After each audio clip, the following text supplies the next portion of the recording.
नमस्कार। प्रादेशिक समाचार के साथ मैं सानु शर्मा। संसद के मानसून सत्र 2025 के तीसरे दिन बिहार के विशेष गहन पुनरीक्षण अभ्यास और ऑपरेशन सिंदूर को लेकर विपक्षी सदस्यों द्वारा लगातार किए जा रहे नारेबाजी के बाद दोनों सदनों की कार्यवाही कल तक के लिए स्थगित कर दी गई।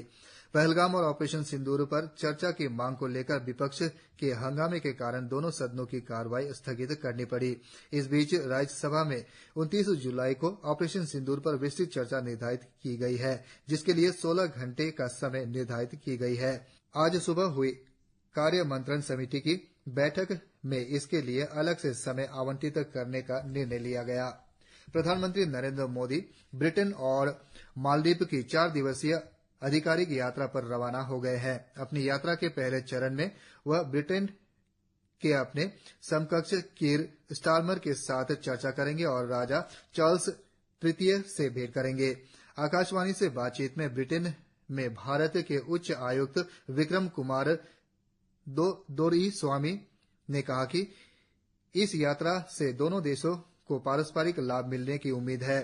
अपनी यात्रा के दूसरे चरण में प्रधानमंत्री मालदीव के राष्ट्रपति मोहम्मद मुइज्जू के निमंत्रण पर 25 से 26 जुलाई तक मालदीव की राजकीय यात्रा पर रहेंगे। इस दौरान श्री मोदी दोनों देशों के व्यापारिक नेताओं से भी बातचीत करेंगे। युवा मामला और खेल मंत्री मनसुख मांडविया ने आज लोकसभा में राष्ट्रीय खेल प्रशासन विधेयक 2025 पेश किया। विधेयक पेश करते हुए श्री मांडविया ने कहा कि यह विधेयक खेलों के विकास और संवर्धन, खिलाड़ियों के लिए कल्याणकारी उपायों और सुशासन के बुनियादी सार्वभौमिक सिद्धांतों पर आधारित नैतिक आचरण का प्रावधान करता है। श्री मांडविया ने निचले सदन में राष्ट्रीय डंपिंग रोधी विधेयक 2025 भी पेश किया। यह विधेयक राष्ट्रीय डंपिंग रोधी अधिनियम 2022 में संशोधन का प्रयास करता है। जगदीप धनखड़ के इस्तीफे के बाद चुनाव आयोग ने उप राष्ट्रपति पद के लिए चुनाव प्रक्रिया शुरू कर दी है।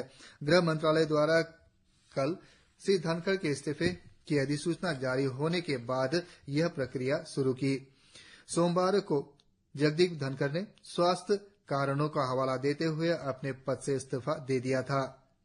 मुख्य सचिव मनीष कुमार ने आज प्रधान मुख्य वन संरक्षक पी सुब्रमण्यम, योजना आयुक्त अंकुर गर्ग, बागवानी सचिव कोज रेणिया और प्रमुख हितधारकों के साथ अरुणाचल प्रदेश ऑर्किड मिशन के मसौदे पर प्रस्तुति की समीक्षा के लिए एक बैठक बुलाई। बैठक में मिशन के सफल क्रियान्वयन को सुनिश्चित करने के लिए प्रभावी कार्यान्वयन, संसाधन जुटाने और सहयोग को बढ़ावा देने की रणनीतियों पर विचार विमर्श किया गया। मुख्य सचिव ने एक सोशल मीडिया पोस्ट में बताया कि इस पहल का उद्देश्य राज्य भर में ऑर्किड की व्यावसायिक खेती को बढ़ावा देकर अरुणाचल प्रदेश को विश्व की ऑर्किड राजधानी के रूप में स्थापित करना है। भारत का पहला 50 किलोवाट का भू-तापीय विद्युत संयंत्र पूरी तरह से स्वदेशी तकनीक का उपयोग करते हुए तवांग जिले में स्थापित किया जाएगा।